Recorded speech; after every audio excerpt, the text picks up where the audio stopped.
course I can spoil Heretic for you. This movie is literally about two Mormon missionaries who knock on a strange man's house to spread the word of their church, and upon answering, he invites them in and says his wife is baking blueberry pie. But little do they know, the man is hiding a dark secret and he wants to play a sick game of testing the girl's faith. Heretic, full spoilers, here we go. The movie starts off with two Mormon missionaries named Sister Barnes and Sister Paxton on a mission to spread the word of their faith. They arrive at the home of a man named Mr. Reed and lock their bikes in the front of his home. After knocking, Mr. Reed invites the girls in to discuss their faith, but they say that a woman must be present. But he says his wife is home in the back making blueberry pie, so the girls enter his house. During their conversation, Mr. Reed makes several inappropriate comments to the girls and invites the girls further into his house to meet his wife. But the girls are sussed out, so they stall and turn the candle around to reveal that it says blueberry pie. The girls try to leave out the front door, but it's locked and they can see that their bikes are no longer there through the window. They also have no phone signal, so they're left no choice but to go into the back room to find Mr. Reed. They follow him into his study and he begins to lecture the girls about how there is only one true religion that he's going to show them, and that all other religions are just an inaccurate ripoff of the first one, just like the game Monopoly and all of its new remakes. The girls lie and say they called their church and that they are looking for them, but Mr. Reed says that's impossible because he has metal in his house which takes away the phone signal.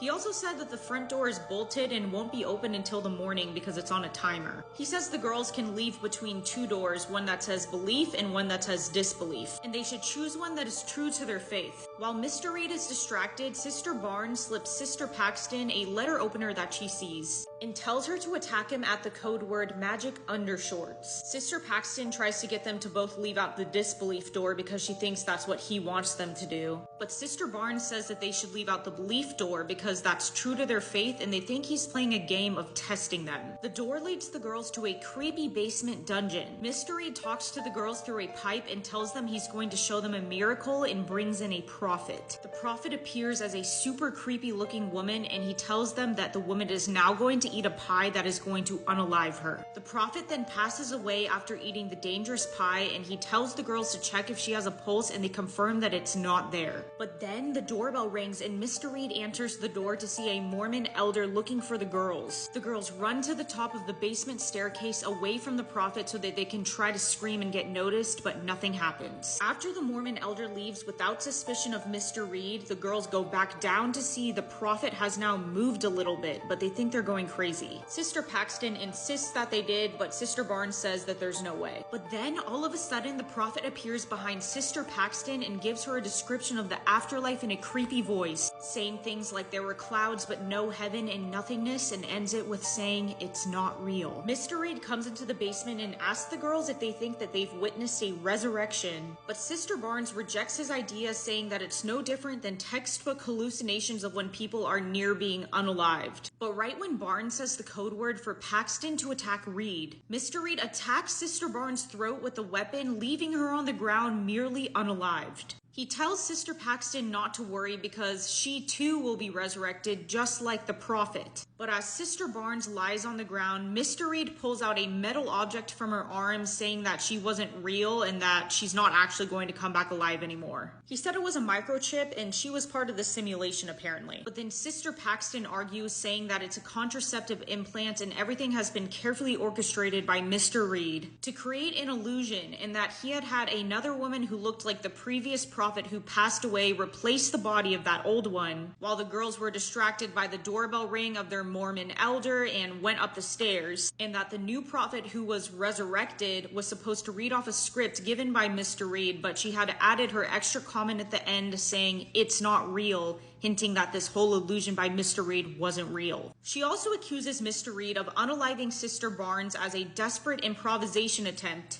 to convince her of a simulation to cover up everything else not going as planned. Mr. Reed then tells Sister Paxton that if her hypothesis is true, then there should be an unalived body underneath the hidden door at the bottom of the basement. He urges her to go down, saying it will lead her to the one true religion. Paxton goes down the door, seeing that there is an unalived body of the previous prophet, showing that her hypothesis is true, and encounters a door that was locked using her and Sister Barnes' bike lock, and she takes the key out of her coat pocket to unlock the door. As she enters the room, she is horrified to see many women who are dressed exactly like the prophet They are locked away in cages, and Mr. Reed enters the room telling her that people will do anything if they are physically and mentally weak, which is how religion controls people. And Sister Paxton looks at Mr. Reed and says that the one true religion is control. Mr. Reed looks at her as if she got it right. Mr. Reed is satisfied with her answer and tells her that the control even goes as deep as her magic undershorts. Paxton then attacks Mr. Reed in the neck with the weapon and tries to run away, but Mr. Reed catches up to her and attacks her in the stomach with the weapon. As they both slowly become unalived due to their injuries, Paxton begins to pray, and although Mr. Reed says that it's not going to do anything, Paxton states that she knows prayer doesn't actually increase your chances of anything, while citing the Great Prayer Experiment, saying that neither the control group or the prayer group had different results, but emphasizes the importance that the purpose is to show kindness to others when praying for them. But right as Reed tries to unalive her as she's praying, Sister Barnes was not fully unalived yet and uses her last bit of strength to attack Mr. Reed with a plank of wood, finishing him off. As Sister Barnes and Mr. Reed pass away, Sister Paxton runs outside to freedom and momentarily sees a butterfly land on her hand, and she had expressed earlier that when she passed away, she wanted to visit her loved ones as a butterfly.